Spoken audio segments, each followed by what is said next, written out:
ये जो बार बार एक नरेटिव बनाया गया कि साहब भारत जो है वो 1000 साल से गुलाम है, ये नरेटिव भी भारत के इरफान हबीब और रोमिला थापर ने बनाया और इस देश के मुसलमानों ने बनाया कि कॉन्स्टेंटली इस पूरी कम्युनिटी को एहसास कमतरी में रखो, इंफिनिटी कॉम्प्लेक्स में रखो।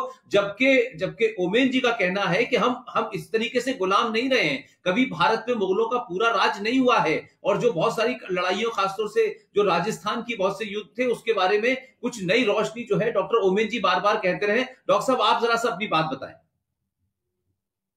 मैं जैसे निवेदन कर रहा था ललित भाई के आने से पहले कि महाराणा हमीर सिंह जी ने मोहम्मद बिन तुगलक को 6 महीने कैद करके रखा। इसी तरह महाराणा कुंभा ने मालवा के सुल्तान महमूद खिलजी को 6 महीने अपने यहां पर कैद करके रखा। महाराणा सांगा ने दिल्ली के सुल्तान इब्राहिम लोदी को जूते मार के गागरौन के युद्ध में पराजित किया। ऐसे दर्जनों युद्ध हुए जहां हिंदू राजाओं ने इन मलेच्छों को पराजित किया। और अगर सबसे प्रामाणिक बात जो कि हमसे बिल्कुल ही छुपा दी गई है, 7वीं शताब्दी में पहला इस्लामिक अटैक भारत पर हुआ मोहम्मद बिन कासिम के द्वारा, जब राजा दाहिर को मारा गया। हिंदू जनमानस के लिए यह बात अकल्पनीय थी कि किसी हारे हुए राजा की बेटी को दूसरा राजा भोगदासी बनाकर ले जाएगा। सेक्स स्लेवरी हमारे चित्त में थी नहीं, लेकिन जब लोगों ने देखा होते हुए तो राजा दाहिर का बेटा भागकर महाराणा बाप्पा रावल चित्तौड़ के पास गया और उसने जब उनको कहानी सुनाई तो बाप्पा रावल को तुरंत समझ में आया कि ये जो मलेच्छों का टोला है, ये जो है इससे नॉन नेगोशिएबल है पीस। उन्होंने तुरंत प्रतिहार राजाओं के साथ और गुजरात के राजाओं के साथ एक हिंदू फ्रंट बनाया। ये मैं 7वीं शताब्दी की बात बता रहा हूं आपको, आज से 1300 साल पहले। जोधपुर के पास अरब सेना का और राजपूतों की, हमारी हिंदू सेना का संघर्ष होता है। अरब खुद अपने एनल्स में लिखते हैं, हमें सर छुपाने की जगह नहीं मिली, वो नरसंहार किया राजपूतों ने हमारा। और महाराणा बाप्पा रावल ईरान तक उसको छोड़कर आए थे, पीटते पीटते मोहम्मद बिन कासिम को। आते वक्त अफगानिस्तान में सलीम नाम का एक राजा बिठा दिया था इन लोगों ने, तो उसको हटा के अपने भतीजे को वो वहां पर राजा बनाकर आए। हर 100 किलोमीटर पर राजपूतों की चौकियां बिठाते आए। उसका प्रमाण ये है, 7वीं शताब्दी से लेकर 1192, 500 साल तक भारत इस्लामिक आक्रमणों से बचा रहता है उन चौकियों के कारण। राष्ट्रपिता का हुनर होते, राष्ट्रपिता बाप्पा रावल थे इस देश। तो उस समय में जब कोई संचार माध्यम नहीं था, कुछ नहीं था, 500 साल तक हम सुरक्षित रहे उस महापुरुष की वजह से।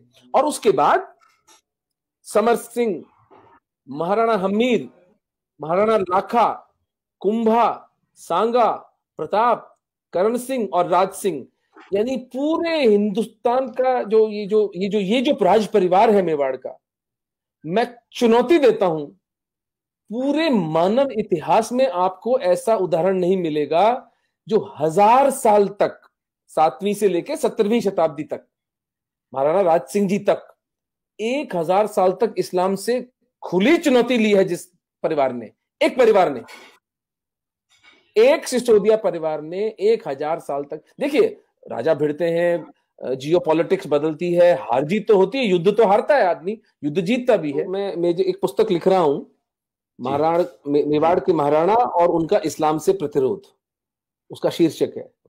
तो उसमें मैंने जो एक चैप्टर जो है पूरा इस पर लिखा है कि द लाई कॉल्ड दिल्ली सल्तनत, दिल्ली सल्तनत नाम का झूठ, और मुगल एम्पायर भी झूठ ही था। देखिए एम्पायर जब होता है ना कहीं, तो वो क्या उसके मानक होते हैं, वहां कोई टैक्सेशन हो, वहां पर कोई आर्ट हो, कोई कॉमर्स हो, ट्रेड रूट्स हो, वहां के लोगों के क्या लिटरेचर पे कंट्रीब्यूशन था।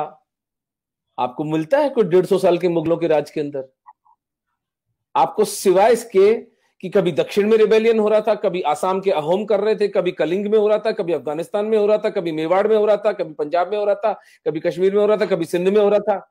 ये सिर्फ इस देश को अन्य अन्य हिंदू राजाओं के साथ मिलकर मैनेज कर रहे थे, जिसको कि मुगल एम्पायर कहा गया। यानी झूठ की भी कोई सीमा होती है। और दिल्ली सल्तनत वॉज अ जोक। मेहरौली से लेकर और यमुना तक का राजा थे, और ये लुटेरे थे, ये कोई क्रिएटिविटी इनकी थी नहीं। मर्सनरीज थे, पैसे के लिए लोगों की हत्याएं करते थे, लोगों को मार डालते थे, स्त्रियों का शोषण इनका धंधा था।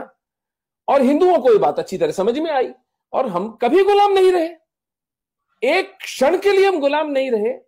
क्योंकि यदि अगर हम गुलाम 10 साल के लिए भी एक छत्र राज हो जाता इनका, तो एक भी हिंदू नहीं मिलता सर यहां पर।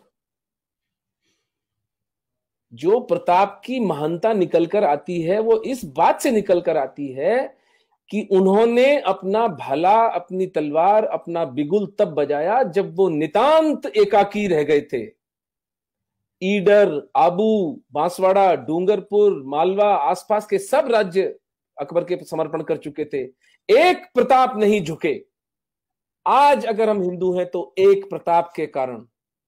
तो ये कहना कि भारत में हिंदू जो थे 1000 साल गुलाम रहे, भैया पर्शिया गुलाम हुआ था जो ईरान बन गया, मेसोपोटामिया गुलाम हुआ था तो इराक बन गया, इजिप्शियन सिविलाइजेशन गति देख लो उसकी क्या हुई है। आज 100 करोड़ हिंदू हैं तो इसलिए हैं क्योंकि हमारे पुरखों ने रक्त रंजित संघर्ष किया, इस माफिया के असली स्वरूप को पहचाना और उसका सबल सशक्त प्रतिकार किया।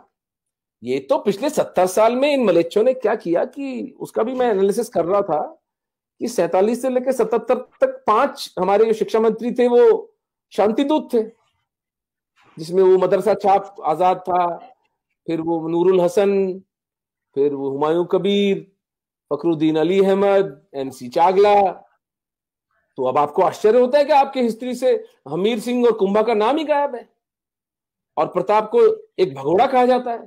प्रताप का असली युद्ध हुआ था दिवेर में 1583 में, 7 साल बाद हल्दी घाटी के, जहां उन्होंने 36,000 मुगलों को 3 दिन में काटा था, और पूरा का पूरा मेवाड़ प्रताप ने वापस पुनः ग्रहित कर लिया था दुनिया की सबसे पावरफुल मुगल एम्पायर से, सो कॉल्ड पावरफुल।